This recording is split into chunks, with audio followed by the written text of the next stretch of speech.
ukamiz uylanish arafasida ekanlar. O'qimishlik, ziyoli bola ekan. Faqat o'rta me'yorona odatiy oylik olib ishlar ekanlar. Bir oilaga borib o'sha o'zlariga munosib bo'lgan oilada sovchi bo'lsalar, qiz ham ma'qul, bolaga ma'qul ekan, ota-onalar ham yaxshi insonlar ekan, ikkala tarafniki ham. Faqat qizni ota-onasi kuyovga bu oilasida katta pul topmas ekan deb mana shuni bahonani vajdni ko'rsatib qizga rozilik bermayapti ekan. Ya'ni bolaga bermaymiz deb rad javobini beribdi.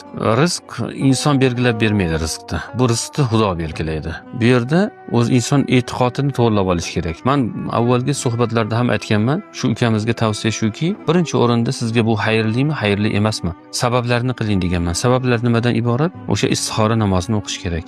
Men o'zim istixoradan natija ko'rganligim uchun shu yoshimgacha faqat mana shuni tavsiya qilaman. Boshqa tavsiyalar ham bor, lekin eng muhim tavsiya mana shu istixora. Balki ularda unamasligi siz uchun bir xayrlidir. Balki istixoradan keyin ularni ham qalbiga bir muvofiqlik kelib, sizga rozilik berar ularning ota-onalari. 7 kun davomida ketma-ketlikda shu qizga oila qurmoqchiman deb istixoralarni qilib yoting, xudo xolasa.